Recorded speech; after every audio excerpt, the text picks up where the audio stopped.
jangan pernah bersedih dengan ketunanetraan kita. Karena apa? Dari Al-Quran itu sudah bisa menjanjikan bahwa kita nanti akan menjadi terang.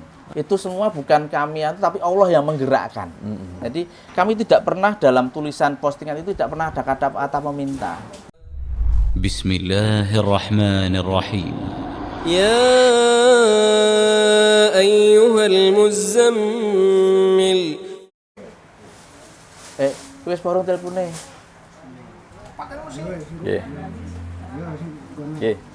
Bismillahirrahmanirrahim. Assalamualaikum warahmatullahi wabarakatuh. Waalaikumsalam warahmatullahi wabarakatuh. Alhamdulillah, ini saya di Solo bersama Pak Santo. Masya Allah. Yang mengajar ngaji teman-teman tunanetra. Ya, Pak Santo ini seorang mualaf dan seorang tunanetra. Nah, ini baru hadir istri tercintanya, Masya Allah. Mereka berdualah yang membina teman-teman tunanetra membaca Al-Quran. Apa kabar Pak Santo? Alhamdulillah Pak Bambang, sehat-sehat. Pak Bambang sehat ya? Alhamdulillah. Ya. Nah, ceritanya gimana kemudian Pak Santo mengumpulkan teman-teman ini lalu diajak ngaji itu? Latar belakangnya gimana latar belakangnya? Ya, awal mulanya itu dari saya bersama ini guru ngaji yang paling kalau menurut saya itu paling galak. Nek basa Jawa niki galake pawal Jawa Timur ya. Galak pawal. Ini dari saya minta izin ke istri saya dulu. Bu, setelah sebetulnya saya diajari ngaji dulu sama istri saya ini dulu. Baru 1 tahun dari 2020 saya digembleng ngaji sama istri saya dan akhirnya saya 2021 izin sama istri saya untuk membuat kegiatan. Bu, bagaimana kalau saya mengajar ngaji kepada teman-teman tunanetra yang belum pernah tahu bagaimana itu Quran Gair, karena tujuan saya yaitu salah satu bersyukur saya masih diberi kesempatan Allah untuk belajar ngaji, dan tujuan kami yang utama supaya teman-teman tunanetra itu tidak pernah merasa tunanetra, karena apa? Ada Al-Quran yang bakal memberikan terang gitu, melalui kalamullah yang tertulis dalam Al-Quran itu. Akhirnya istri saya juga bilang, Pak, kegiatan mungkin orang no duite. Nah, secara dunia kan itu. Terus saya balik saya bertanya pada istri saya, lah aku ngepek duitnya apa wonge? Nah, gitu. Jadi kalau kita percaya bahwa semua kita serahkan sama Allah, maka Allah pasti akan cukupkan. Dan alhamdulillah Allah membuktikan semua itu sampai hari ini itu Allah cukupkan semua kebutuhan kegiatan, Allah yang cukupkan. Masya Allah. Jadi tanpa kekhawatiran. Yang penting saya gini, kalau kamu izinkan pasti Allah ridho. Gitu. Ya wis Pak, terserah ya. Terserah berarti piye kan gitu. Silahkan Pak adakan kegiatan itu, ya sudah. Alhamdulillah sampai hari ini. Jadi Pak Santo itu bisa mengaji karena istri. Ya, Masya Allah. Setelah saya mu'alaf baru 1 tahun kenal dengan istri saya ini. Jadi saya mu'alaf bukan karena menikah ya. Jadi karena proses mu'alaf sampai kenal istri itu 1 tahun. Ya. Nah, di sini diajarin apa aja Pak? Yang pertama, kalau konsep pelajaran mengaji Braille itu yang pertama teman-teman harus syaratnya huruf Braille harus bisa dulu. Huruf Braille itu harus teman-teman menguasai dulu dengan baik, baru nanti kita kenalkan ke Iqra Braille-nya, baru nanti setelah Iqra selesai, kalau sudah layak baru kita berikan Quran. Jadi konsepnya memang berbeda dengan panjenengan. Kalau panjenengan Quran bagikan dulu, kalau mau belajar ya sudah, kalau enggak ya nanti pokoknya Anda dapat Quran dulu. Kalau kita tidak, Braille bagus dulu, bisa Iqra dulu, baru layak mendapatkan Al-Quran. Karena apa yang kami takutkan itu tadi, banyak kan, mohon maaf dalam tanda kutip, ada lembaga-lembaga yang hanya membagikan saja tanpa ada pengajaran di situ. Karena Quran Braille itu kan harganya Masya Allah Pak, dari yang terjemah itu 2,6 juta, yang plus terjemah, yang tidak plus terjemah 1,6, 1,7, belum termasuk ongkos kirim itu. Itu satu Al-Quran? Iya, satu set. Satu set, Nah, 30 juz? Iya, 30 juz. Itu harganya Masya Allah. Makanya daripada hanya diberikan tanpa dibaca dengan siswanya, kan mubazir nanti. Jadi memang di sini Al-Quran kita jadikan reward, kita jadikan hadiah. Kalau anak-anak atau teman-teman braille-nya sudah bagus, insya Allah pasti akan dapat Al-Quran kan gitu.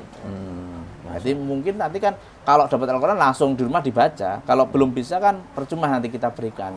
Hanya ditumpuk saja di rumah nanti. Iya. Iya. Ini tadi belum diperkenalkan istrinya Pak Santo. Istri saya ini namanya siapa? ya, Gimana dulu yang ketemunya? kata teman-teman yang tidak melihat katanya cantik. Tapi Oh, saya iya, sampai hari cantik. ini saya berusaha melihat Masya Allah. belum tahu gitu. Tapi hatinya kan cantik. Iya, Sudah dirasakan. alhamdulillah, hatinya. Masya Allah. Istri saya itu namanya Diana Puspitasari. Barakallah. Ketemunya di mana Pak Santo? Wah, ini ketemunya ini kalau yang cerita sebenarnya tuh unik, Pak. Sebetulnya dulu yang suka sama istri saya itu teman saya. Jadi yang kenalkan malah teman saya. Ya, jadi aku buat dikenalke karo koncomu. Jadi saya dikenalkan dengan temanmu kan gitu. Saya minta nomornya. No. Nah, akhirnya itu jadilah menjadi istri saya.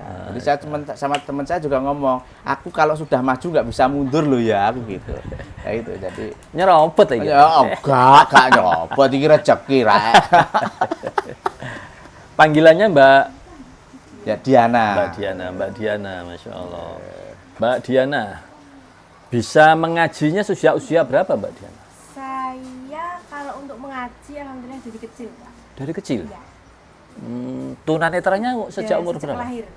Sejak lahir? Ya. Oh. Sejak usia berapa belajar ngajinya?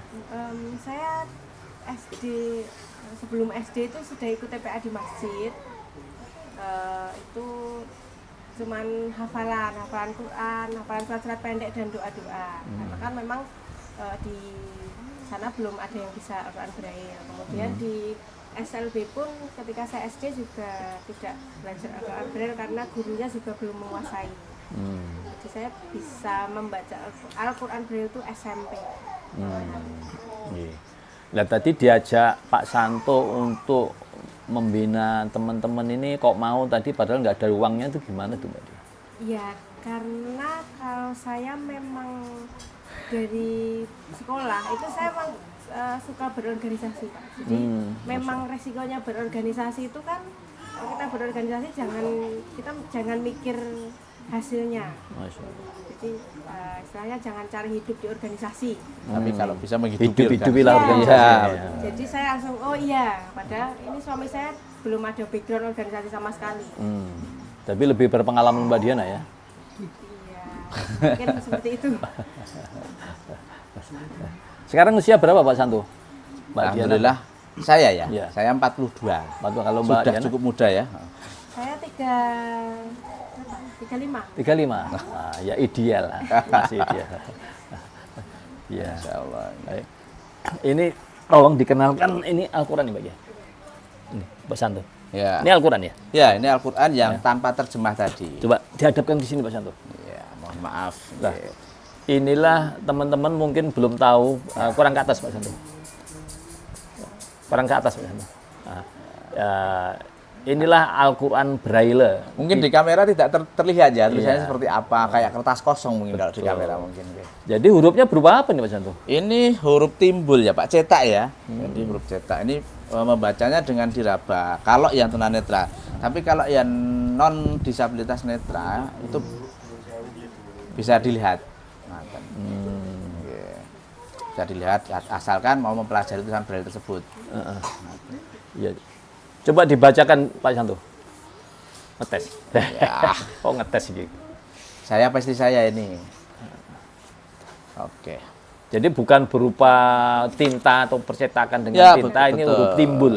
Nggih. Huruf timbul ya. Yang tidak orang awas pun belum tentu bisa baca. Ya. Ini kebetulan yang dibaca itu juz 1. Itu satu. Juz 1 ini kita baca Al-Fatihah. Iya. A'udzu billahi minasy syaithanir rajim. Bismillahirrahmanirrahim. Oh maaf ini Al-Baqarah ya.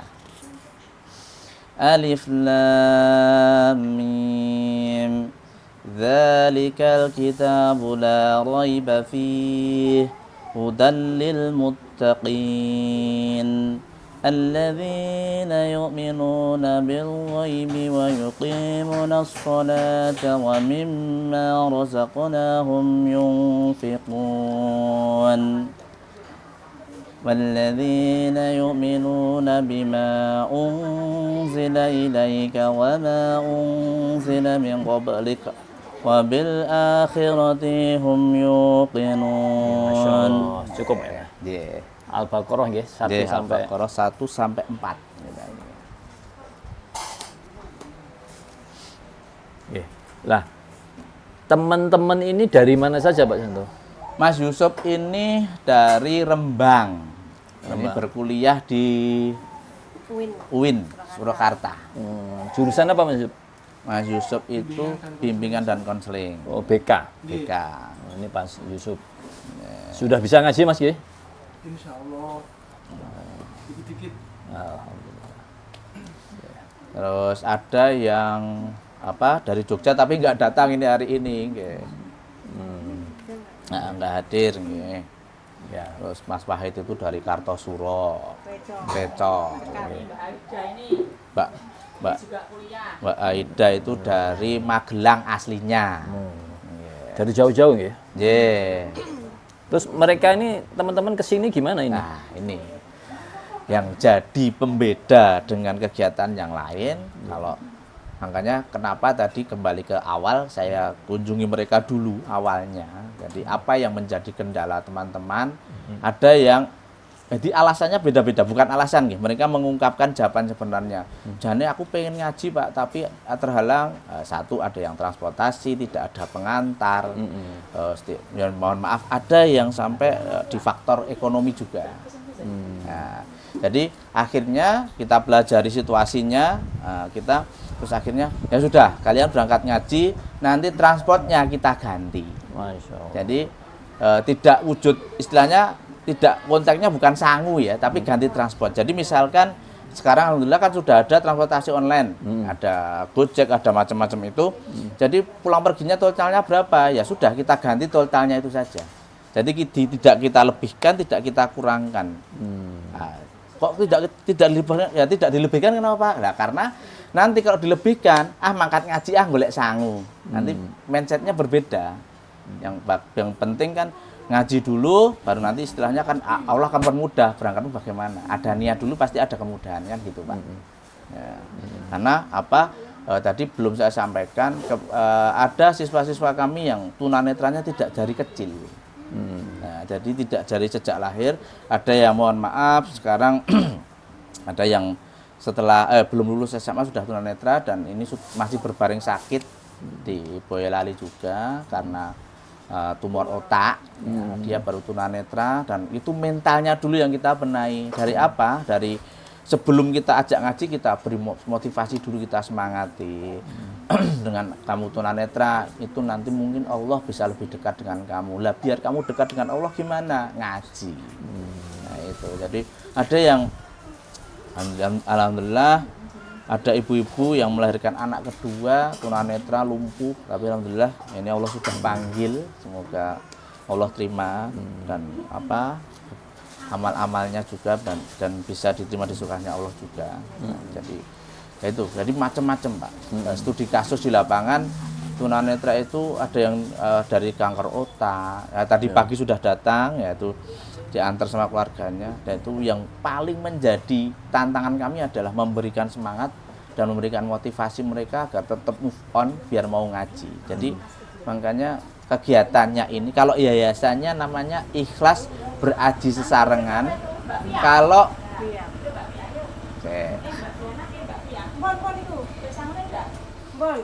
kalau kegiatan programnya itu Ikhlas Menuju Terang. Ikhlas Menuju Terang. Iya, jadi program ngajinya itu Ikhlas Menuju Terang, yayasannya Ikhlas Beraji Sesarengan. Oh ini mau jemputan? Ya, ini salah satunya dijemput dengan Gojek. Ini rumahnya dari Nogosari, jadi lumayan dari sini hampir 9 kilonan ya. Ini salah satu santrinya pulang setelah selesai ngaji. Fi amanillah. Ya, hati-hati Via. sepatu. Minggu itu depan Datir ya, minggu depan ya. Selap nih kalau kayak. Cerdas ya. Warna ya. Wah, ini masing-masing biaya transportasi diganti. Ya. Berarti uangnya Pak Santo banyak ini, Pak. Bukan uang saya, Pak. Ini hasil uang umat. Oh. Jadi cara kita, istilahnya bahasa yang apa ya, mendapatkan donasi, alhamdulillah dari 2021 sampai hari ini belum ada selembar proposal pun yang kita edarkan. Jadi tanpa proposal, alhamdulillah hanya dengan lewat kita postingan dari sosmed, kita hanya tulis kegiatan hari ini, kalau mau berdonasi monggo. Lah kebetulan alhamdulillah kita beberapa tahun ini memakai rekening yang kita pakai karena yayasan baru mendapat izin kemarin ya Pak ya. Jadi mungkin nanti hari Senin kita baru mau bikin rekening lembaga yang sebenarnya. Nah, nanti dari ada ibu-ibu yang transfer ke rekening saya lama-lama saya sendirikan rekeningnya itu. Saya karena lama-lama apa ya, takut mengemban amanah itu kan, mengemban dana umat. Alhamdulillah. Ya nanti dari hasil himpunan dana-dana beberapa tahun itu alhamdulillah Allah izinkan kita dipinjemi tanah adik saya di depan itu, nanti ada pembangunan, nanti bisa kita liput. Itu juga dari dana umat juga. Masya Allah. Ya, jadi kita selalu yakin ya, saya juga menanamkan kepada teman-teman bahwa kalau ada keyakinan dan usaha, pasti insya Allah akan dengarkan doa kita dan akan ada hasil di situ. Amin. Ya, jadi memang kita benar-benar merasakan tanpa proposal, alhamdulillah kegiatan berjalan. Seperti konsumsi ini dari ibu-ibu BMB tadi, ibu bersama Masjid Bahagia itu, alhamdulillah. Ibu-ibu bersama Masjid Bahagia. Ya, tadi Ibu Fitri ya tadi yang rawuh tadi. Oke, tadi setelah ngaji Makan siang. teman makan siang. Ya. Tadi dikirim Masya Allah. Makan siang. Teman makan siang. Ya. Tadi dikirim Masya Allah. Oke. Jadi itu semua bukan kami, tapi Allah yang menggerakkan. Jadi kami tidak pernah dalam tulisan postingan itu tidak pernah ada kata meminta. Ada yang justru, Pak itu bagaimana? Saya bisa bantu apa? Bantu doa boleh kadang-kadang. Jadi tidak selalu uang yang kita harapkan, mungkin tenaga atau seperti Bapak tadi ngeterke mengantar sholat itu sudah merupakan sesuatu kebahagiaan bagi kami karena ada yang peduli, itu sudah merupakan donasi kalau bagi kami. Itu bukan jadi bukan materi yang kami harapkan, tapi kebersamaan. Makanya kita namakan yayasan Ikhlas Beraji Sesarengan. Jadi kita mencari amal bersama-sama, mencari keberkahan hidup bersama-sama dan mendapatkan ilmu bersama-sama. Baik. Kalau tadi Bu Dian sudah cerita awal menjadi tunanetra, kalau Pak Santo sendiri gimana? Kalau saya sejak kecil juga sudah tunanetra, tapi dulu awalnya low fashion saya Pak. Jadi tunanetra itu ada beberapa kategori ya Bu ya. Ada 2 kategori, low fashion dan totally blind istilahnya. Low fashion itu masih punya pandangan sedikit tapi alhamdulillah saya juga sudah total ini, sudah semuanya gelap. Jadi saya dulu masih bisa membedakan hijau, kuning atau gimana, tapi tidak bisa mendeskripsikan benda secara jelas, cuma bisa melihat terang, gelap gitu aja. Gitu. Sejak usia berapa kemudian gelap itu? Saya mulai totally blind itu umur 30 Bapak. Oh 30? Iya umur 30, itu sama sekali gelap. Tentu tidak mudah Pak awal-awalnya ya. Ya. Gimana untuk ceritanya yang kemudian bisa bangkit kembali? Ya itu awalnya ya saya tuh pokoknya dulu Bapak almarhum sudah menanamkan nanti suatu saat kamu mungkin bisa totally blind, bisa total, karena ada dokter yang dulu waktu kecil mendampingi Bapak bahwa anak ini nanti lama-lama akan total gitu. Jadi dari perjalanan saya umur 0 sampai 30 tahun itu Bapak menanamkan dan menemani saya sampai 2007 ya Bapak itu. Itu selalu setiap Bapak tuh mengajak saya kemana-mana menanamkan. Mumpung masih nek basa Jawane mumpung iso ndelok le, coba dinikmati. Mumpung masih kamu bisa melihat, kamu nikmati warna hijau, warna kuning, warna apa. Ya, jadi nanti kalau suatu saat kamu tidak bisa melihat, kamu bisa menjelaskan ke teman-temanmu. Akhirnya ini bisa saya rasakan betul-betul. Jadi saya juga sehari-hari mengajar anak-anak tunanetra juga di SLB YKAB Surakarta, yaitu. Jadi ya, hari-harinya mengajar? Ya, mengajar. Bersama Mbak Diana? Tidak, kalau Diana di Boyolali itu. Oh, tapi juga ngajar juga? Iya, saya les privat. Les privat. Oh, privat. Kalau saya GHN Pak, guru honorer tadi. Honorer abadi kita ya. Udah berapa tahun, Pak? Apa? Jadi guru honorer udah berapa tahun? Saya honorer ya 3 tahun. Oh, 3 tahun. Karena memang alhamdulillah Allah baru izinkan saya kuliah di tahun ini. Ngajar apa, Pak? Saya awalnya ngajar seni musik awalnya. Terus akhirnya Ibu Kepala memberi amanat untuk mengajar kelas sekarang. Kalau kelas berarti seluruh mata pelajaran dong? Iya. Guru super. Ya? Super boy. Lah semua mata pelajaran. Iya, semua mata. Masya Allah. Ya. Baik, kembali ke ngajar ngaji Nggih. ke teman-teman. Apa tantangannya, Pak? Kendalanya ngajar ngaji teman-teman tunanetra dibanding dengan teman-teman yang awas? Kendalanya apa ya? Kendala yang signifikan. Tantangannya itu ya apa nggih? Selama ini masih belum ada tantangan yang apa ya Pak ya? Yang cukup istilahnya kami rasa itu belum ada tantangan yang betul-betul berarti. Tantangan yang paling berat itu ya menanamkan biar anak teman-teman tidak malas. Kadang-kadang ada waktu diajak ngaji setiap individu itu jawabannya beda-beda. Asik Pak, hatiku durung siap. Nah, ya disitulah tantangannya. Bagaimana mengajak supaya teman-teman mau mengaji dulu, mau berangkat itu kami juga sudah senang. Mau berangkat ke tempat ini itu kami juga sudah senang Pak. Ya, ya. Ini tempat ngajinya ini sebuah kampung di Solo, ya. di kampung apa Pak? Dawung Wetan. Dawung Wetan ya. Di rumah orang tuanya Pak Santo. Iya betul. Sekarang ini sedang lagi membangun tempat ngaji. Ya. Depannya mohon doanya, mohon dukungannya. Mudah-mudahan bisa nanti segera selesai. Gitu. Amin. Pak, apa yang Pak kalau ngomong soal suka dukanya Pak? Nah, dukanya apa Pak? Suka dukanya yaitu waktu pertama itu dukanya yaitu waktu saya masih home visit yaitu sampai di rumah mau berangkat aja hujan deras. Ya, hujan deras padahal waktu itu kita masih menggunakan kadang kalau ada teman yang longgar mengantar kalau pakai transportasi online jadi hujan-hujan kita tetap berangkat. Nah, juga sampai di sana sampai di tempat orangnya nggak ada. Nggak memberi kabar. Itu padahal sempat kita ke Klaten dulu. Nanti sampai di sana orangnya nggak ada dan maaf Pak saya lupa memberitahu. Oh ya sudah, padahal Gojeknya sudah pergi waktu itu. Jadi ya saya harus pesan lagi dan saya tuh ya ini kehujanan nggak ada yang namanya ngeyop lah itu. Yang kedua liku-liku dukanya itu sebelum menjadi lembaga ini saya pernah direkrut sama salah satu lembaga lain dan akhirnya berbeda visi misi ya, akhirnya saya meninggalkan lembaga itu Pak karena yaitu salah satu yang saya ceritakan tadi di depan banyak lembaga yang hanya memanfaatkan situasi disabilitas hanya sarana atau menjadi objek ya menjadi objek pencari dana saja saya paling nggak senang seperti itu. Nah, daripada saya mengkritisi lembaga-lembaga lain marilah kita buat lembaga sendiri yang tujuannya melengkapi di mana kekurangan-kekurangan lembaga lain itu. Bukan saya menyaingi tidak. Daripada saya memprotes, mengkritisi kan tidak selesai-selesai nanti. Ini kita wujudkan dan nanti saya pengen juga punya ya mudah-mudahan para pendengar atau pemirsa nanti kabulkan doa ini. Amin. Saya pengen mendirikan suatu sekolah tunanetra yang berbasis Islam.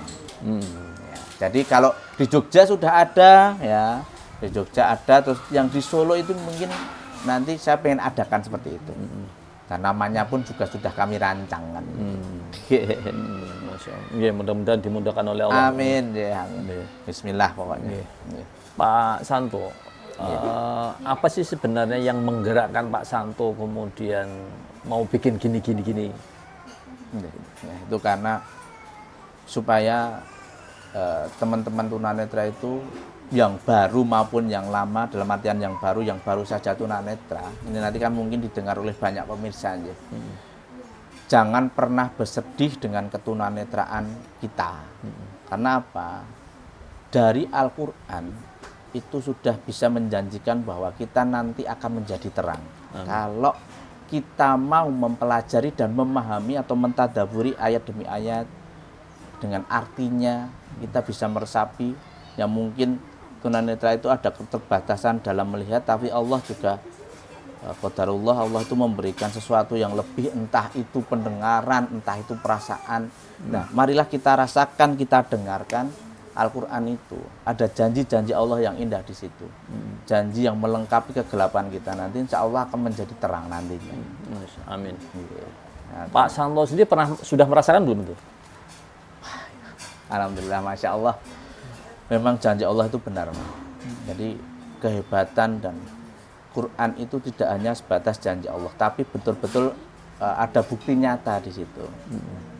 Alhamdulillah, setiap kami itu selalu menanamkan keyakinan seperti Pak, Mbok gini, Pak, Mbok gini, ya sudah. Kita bawa, kita sampaikan ke Allah, pasti nanti Allah akan wujudkan. Sampai hari ini pun semua yang kita pakai, termasuk tikar atau apapun fasilitas ini dari Allah yang memberikan. Masya Allah. Jadi, dan ini untuk saya pribadi, saya bisa bersama istri saya ini juga saya dari doa. Ya Allah, saya pengen ngaji, tolong kirimkan guru, yaitu Allah kirimkan guru kaji sekaligus istri ini. Ini adalah hasil dari doa. Jadi semua doa dan doa. Dan alhamdulillah saya juga bisa kuliah, ini juga dari doa. Karena apa? Dari 2001 saya kuliah itu baru sampai ke depan pendaftaran saya suruh pulang. Karena apa? Belum inklusi kan kampus waktu itu. Dan alhamdulillah Allah jawab doa saya selama berapa tahun berarti? 2001 sampai sekarang ini udah 25 tahun saya baru Allah izinkan kuliah. Berarti kan Allah itu menempatkan sesuatu memang pas, benar-benar pada tempatnya gitu. Salah satu bukti-bukti ada janji Allah di situ dalam Quran itu. Nah, asalkan kita mau mempelajarinya. Kalau Mbak Diana, Mbak, gimana Mbak pesannya, Mbak? Atau pertolongan Allah yang pernah diterima oleh Mbak Diana?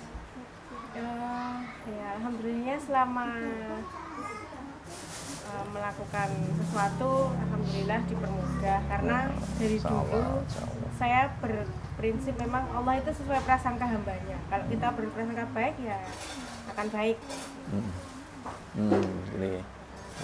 Baik. Mbak Diana, pesan-pesan untuk kepada teman-teman yang lain gimana Mbak Diana? Pesannya, Ya. Wejangannya. Jangan. Biar teman-teman lain semangat. ya tetap jaga Al-Quran di hati kita. Tetap kita pelajari dan kita tadabburi, dan kalau kita mampu mengamalkan Al-Quran. Baik. Sudah dikaruniai momongan? Alhamdulillah belum, masih dalam doa, masih proposal ini. Proposal pada Allah. Amin. Mudah-mudahan Allah memudahkan, Amin. mempercepat, Amin. dan memberikan yang terbaik Amin. untuk Pak Santo dan Mbak Dian. Ya.